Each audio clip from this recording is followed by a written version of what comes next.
After months of waiting, months of will he or won't he, the Mason Greenwood saga now seems to be coming to a close.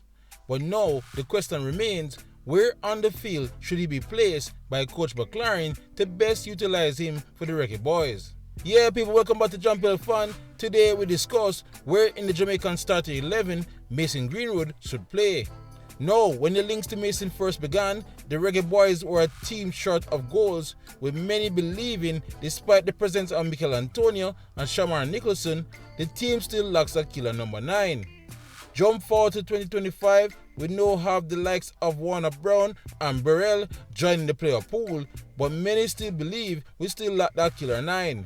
So a world-class striker like Greenwood walks into camp, and it may seem a foregone conclusion to play him as the starting striker.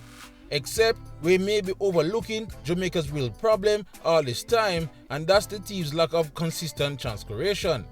We have been investigating the Reggae Boyz CDM issues for some time now, but the midfield also lacks a true playmaker, a true number 10.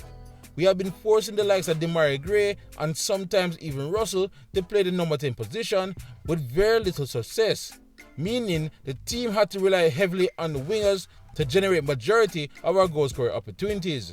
Mason Greenwood himself had quite a season in France after playing 34 matches, scoring 21 goals with 5 assists.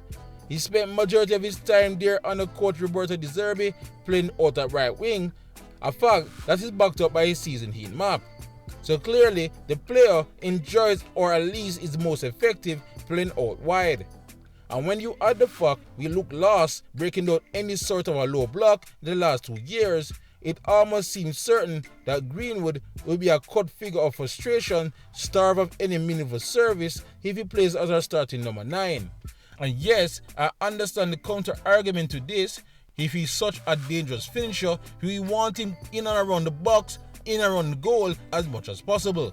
But the way we progress the ball through the lines, it is simply too slow. Plus, when you add the fact that the way Steve McLaren speaks about Mikel Antonio and how he is the perfect striker for the Reggae Boyz, you just get the impression once World Cup qualifiers come around, he will be slotted in as the main number 9.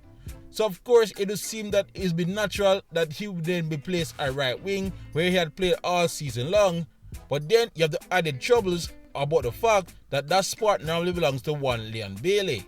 So at that point, we're now forced with a conundrum. Do we move Bailey over to the left-hand side and bench Gray, or does Gray get the nod over Bailey?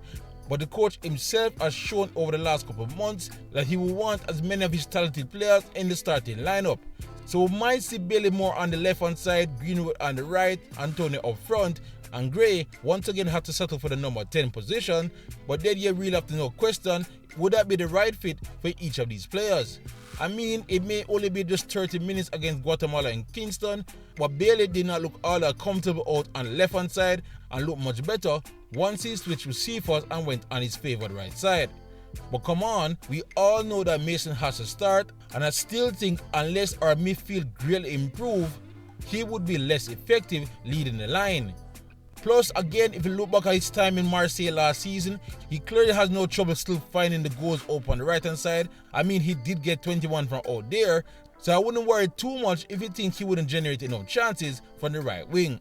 But also, Steve McLaren does have the option to change the shape and formation of the team. He could always go to the 4-4-2, which works so well against St. Vincent, and have both Mikel Antonio and Mason Greenwood to play up top and get much closer to goal.